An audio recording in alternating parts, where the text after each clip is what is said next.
Hi, I'm Jackie Bruton, and I cannot believe we made it to the seventh and final tip in my video series on communication tips for moms of teen daughters. Today is the final day. If you haven't watched the previous 6 tips, I would encourage you to go back and check my Facebook page, my IGTV channel, so that you can catch up on all that you missed, because they're really great tips. Make sure you leave comments. If there are topics that I didn't cover that you think I should have covered, then make sure you let me know what those are as well. And make sure you share these videos with your friends who also have teen daughters. Today is tip number 7, and today's tip is make sure you focus on the benefits of good choices more than the consequences of poor choices. Because we just tend to, talk to teenagers about, if you do this, you'll get that. And the problem is, fears can be conquered. As a matter of fact, John Wooden, who was a famous basketball coach, once said, pride is a better motivator than fear.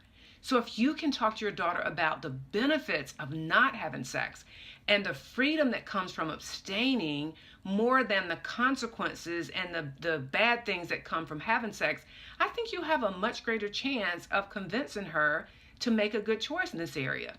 I had a woman at the post office. I was actually mailing copies of my book, and the lady in the post office who was waiting on me found out what I did, and she said, let me ask you if I'm doing the right thing, because this is how I plan to talk to my daughter over the summer, because she's getting ready to go to high school. So she's between the 8th and 9th grade.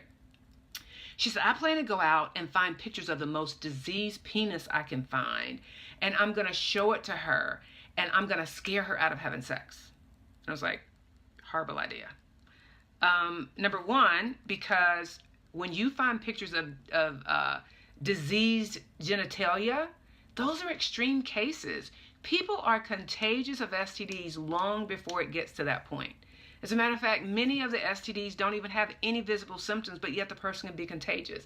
And I said, that's a horrible idea, because this is what your daughter is going to think. If she's getting ready to have sex with a guy and she looks at his penis and it doesn't look like that, she'll say, oh, I'm good, he's clean. That's a horrible way to educate your daughter about sex, trying to scare her out of having sex. Talk to her about the benefits of making good choices more than you do about the consequences of making poor choices. Now, I'm not saying she doesn't need to know about the consequences, but it doesn't need to be your primary method of education. There's another quote that I like by Andy Stanley where he said, when you give up something now for something better later, that's not a sacrifice, that's an investment.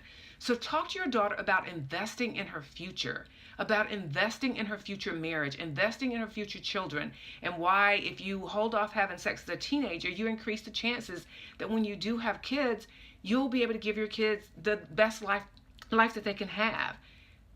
Focus on the benefits of making good choices more than the consequences of making poor choices. So that's it for this series, and I hope you've enjoyed it. Make sure you leave me feedback. Make sure you tell me if there are other topics you want me to discuss in future series, and I will see you on the next series.